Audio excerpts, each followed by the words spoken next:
You've done everything right, the job, the degree, the career, but you still feel like you're exhausted, drained, and just wondering when will life finally feel like it's worth living. This is what happens when you stop chasing success the hard way. Let's talk about it.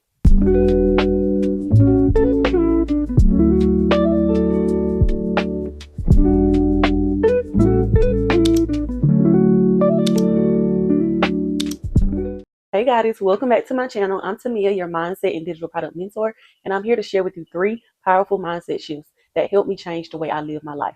And if you apply them, you can change yours too. With each mindset shift, I will give you a journal prompt to help you reflect, realign, and rise to your next level. I know exactly what it feels like to be exhausted, overwhelmed, and just questioning everything.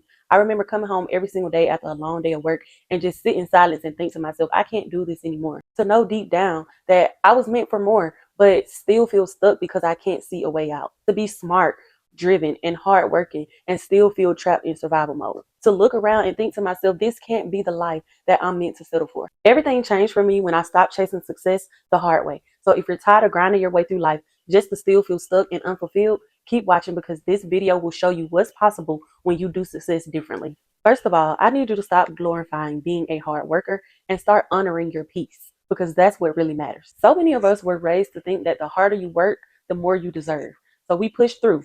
We smile even when we feel tired. We make sure we're checking all the boxes and still feel behind. And when we feel burnt out, we blame ourselves instead of the system. I'm here to tell you that working hard for money every single day for the rest of your life is not the only way. You were not born to hustle endlessly. You were born to create, thrive, and receive. You deserve peace and fulfillment. And once you understand your self worth, you'll realize that peace is not some type of reward or luxury. It's actually a requirement to align with your purpose, protect your peace, and move from overflow and not depletion. So what I did to honor my peace was I quit my job, y'all. And that was a huge risk that I don't, recommend anybody taking. But I actually started to feel more fulfilled and happy when I did this. So what I did was I stopped trying to do 10 different things at once and I chose a clear path. And once I figured everything out, I invested into myself and I built a business around my energy and not someone else's grind. Now, I would never tell you to quit your job unless you just want to, but I do have a few questions that you can ask yourself to start protecting your peace. The first question is, what's draining me that I've been tolerating for so long? What would I choose if peace was my priority? And lastly, what needs to shift in order for me to start feeling supported and not just productive? It's time for you to start receiving the peace that you deserve because survival mode is not your final destination. Now I want you to understand that it's okay to ask for help. You were never meant to do everything alone, so stop thinking you have to. I pride myself on being a woman that can do things independently, but I had to learn to surrender when I feel like I can't do things by myself. For the longest time, I didn't want to ask for help because I didn't want to be a burden to anyone.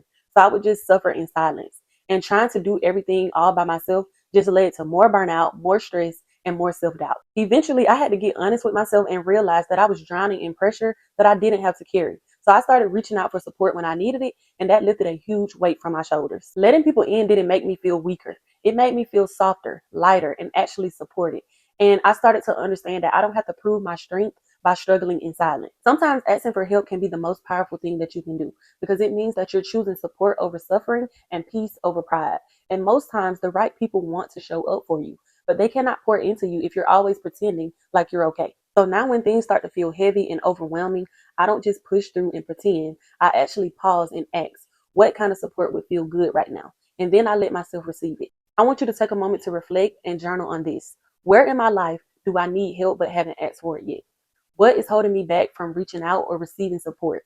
And if I did give myself permission to receive help, how would that feel mentally, physically, emotionally, and spiritually? I want to remind you that asking for help does not mean you're not capable. It means that you're wise enough to know your limits and worthy enough to receive support.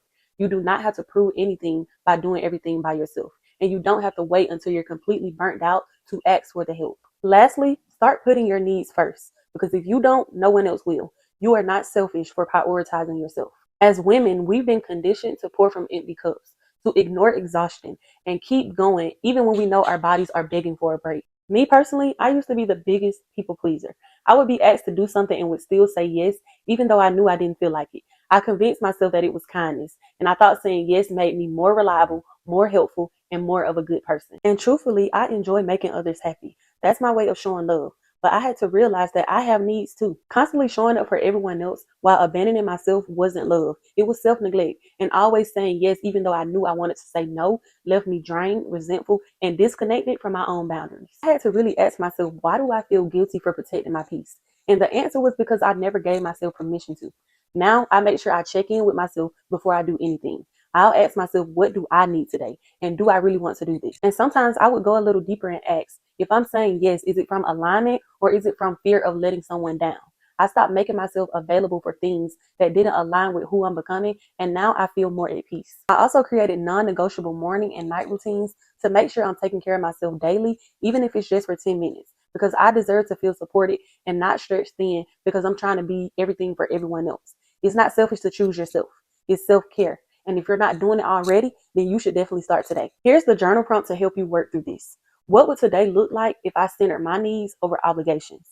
In what ways have I been putting others first at the expense of myself?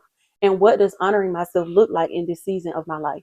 Then I want you to take one small action that actually nourishes you, not your job, not your family, you. You do not come second to no one, and I need you to start acting like it.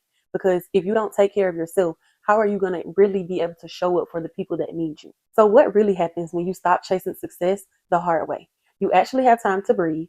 You feel and move different, and you can direct your energy towards building a life that fits you and not one that you feel trapped in. I have the right tools to support you on this journey. Make sure you download my free Goddess Gain Starter Kit to gain clarity and confidence around your first step towards a life of peace, happiness, and fulfillment. And if you want to go a little deeper, make sure you grab my Burnout to Breakthrough bundle, which is a full roadmap to help you shift out of survival mode and step into your soft CEO era. Stop choosing burnout and start creating income, peace, and purpose on your terms. You've done everything right. Now it's time to start doing what's right for you. I'm cheering for you, and I cannot wait to hear about your next breakthrough. Thank you so much for being here. Your time is your most valuable currency, and you chose to spend some of it with me today, and I'm grateful for that. I hope this reminded you that peace, passion, and purpose aren't just goals. They're your birthright. Make sure you like, comment, and subscribe so you never miss a chance to grow, glow, and receive your overflow. And I'll see you next time, Goddess.